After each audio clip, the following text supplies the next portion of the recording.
Diceritakan pada zaman dahulu, ada seekor elang jantan yang gagah dan perkasa. Dia punya mata yang sangat tajam, dan dia juga memiliki pelatuk runcing, dan disertai dengan cakarnya yang sangat tajam dan mematikan. Dia tidak pernah gagal walau sekalipun ketika bertempur memburu mangsa-mangsanya. Dengan kelebihan yang dia miliki, membuatnya menjadi angkuh dan sombong. Dia tidak segan-segan menindas dan membunuh burung-burung yang berani menentang perintahnya. Berita tentang elang ini pun tersebar luas di penjuru hutan. Dia begitu terkenal dan ditakuti di masa itu. Bahkan dia dijuluki dengan julukan Sang Raja Udara. Akhirnya berita itu sampailah kepada telinga si burung sawi atau si gunting. Burung sawi atau si gunting adalah seekor burung yang memiliki suara yang bagus dan juga punya keahlian khusus, yaitu bisa menirukan suara dan gerak-gerik burung lainnya.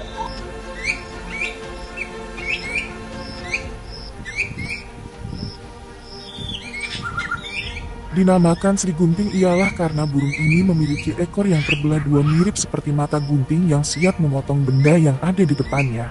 Setelah mendengar berita yang beredar, sehingga membuat Sri Gunting murka dan marah akan kesombongan si burung elang yang berlagak seperkasa dan hebat itu. Akhirnya burung Sri Gunting memutuskan untuk datang menemui elang dan mengajaknya bertarung sampai mati. Keesokan harinya dia mulai menyiapkan bekal keberangkatannya. Setelah semuanya siap, kemudian dia langsung terbang dan berangkat untuk mencari si elang yang berada di pusat-pusat hutan. Setelah menempuh perjalanan panjang yang memakan waktu 1 hari 1 malam itu, akhirnya burung Sri Gunting sampai di pusat hutan yang mana di sanalah tempat si elang tinggal bersama kawan-kawannya. Dan dia pun memutuskan untuk beristirahat 1 hari di sana sambil melihat-lihat kelemahan dan kesombongan si elang itu. Setelah beristirahat dan tenaganya telah pulih, dia langsung pergi menemui si elang yang sedang berbicara dan mengancam burung-burung untuk mencarikannya makanan yang dia inginkan. Dan si elang pun terkejut ketika melihat burung Sri Gunting. Dia belum pernah melihat burung Sri Gunting sebelumnya. Kemudian si elang pun bertanya kepada burung Sri Gunting, "Siapakah kamu? Dari manakah kamu? Mengapa kamu lancang sekali dan tidak menghormatiku sebagai raja di sini?" Dengan santai dan tegasnya si burung Sri Gunting menjawab, "Akulah yang akan mencabut nyawamu." Mendengar ucapan burung Sri Gunting tersebut, si elang tidak terima dan langsung naik pitam. Kemudian dia mengajak si burung Sri Gunting untuk bertarung sampai mati, untuk menentukan siapakah yang akan memiliki julukan si Raja Udara. Tantangan silang pun diterima oleh burung Sri Gunting, namun ada syaratnya. Syaratnya ialah pertarungan akan berlangsung 3 kali babak.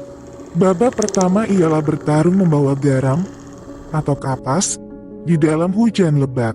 Babak kedua adalah adu kecepatan. Dan babak ketiga barulah bertarung sampai mati. Syaratnya pun diterima oleh si elang dengan begitu sombongnya. Babak pertama pun dimulai. Burung Sri Gunting kemudian mempersilakan si elang untuk terlebih dahulu memilih salah satu kapas atau garam. Dan elang pun memilih kapas yang ringan. Dia sengaja membawa banyak kapas untuk menunjukkan kekuatannya di hadapan burung-burung yang lain. Dan sedangkan si burung Sri Gunting terpaksa memilih garam yang lebih berat daripada kapas. Akhirnya hujan pun turun dengan lebatnya menandakan pertandingan telah dimulai. Si elang terlihat dengan entengnya terbang membawa kapas yang ringan sambil mengejek si Sri Gunting yang sedang kelelahan terbang membawa garam tersebut. Namun Sri Gunting tetap bersabar dan optimis bahwa dia pasti bisa untuk mengalahkan si elang yang sombong tersebut. Hujan terus turun dengan lebatnya dan terus mengguyur garam yang dibawa oleh Sri Gunting. Hingga akhirnya perlahan garam itu pun mulai mencair dan berkurang. Berbeda halnya dengan elang, kapas yang dibawanya justru bertambah berat karena air hujan yang terus meresap ke dalam kapas yang dibawanya itu. Waktu terus berjalan dan ternyata garam yang dibawa oleh si burung Sri Gunting itu pun habis dan lenyap ditelan oleh air hujan yang sangat deras. Namun ternyata si elang justru mulai merintih kesakitan dan kelelahan karena menahan beban kapas yang semakin berat dipenuhi oleh air hujan. Akhirnya si elang yang sombong itu pun tumbang dan jatuh dari angkasa yang sangat tinggi sehingga membuat kepalanya terbentur pada sebuah batu yang keras. Dan akhirnya elang itu pun mati dan kalah dalam 1 babak. Melihat kejadian itu, teman-teman si elang pun langsung kabur saking takutnya kepada burung sawi atau burung Sri Gunting karena telah mengalahkan raja mereka itu. Berbeda halnya dengan burung-burung yang lainnya, mereka malah bersorak karena merasa bahagia si elang telah mati dikalahkan oleh burung Sri Gunting. Mereka merasa lega dan senang karena tidak ada lagi yang mengancam dan memperbudak mereka lagi. Dan burung Sri Gunting pun diberi gelar sang penakluk elang. Pernahkah Anda melihat ketika seekor elang terbang di angkasa tiba-tiba dia diganggu, diikuti dan diserang oleh burung-burung kecil, namun si elang tidak melawan dan malah menghindarkan diri dari burung kecil tersebut. Itulah burung Sri Gunting yang ditakuti oleh elang. Hikmah dari cerita di atas ialah agar kita jangan pernah sombong dan merasa hebat dengan apa yang kita miliki. Jika kita hebat, pasti ada lagi yang jauh hebat dari kita. Jika kalian suka dengan video ini, silahkan klik like, subscribe, dan komen. Terima kasih, dan salam lestari.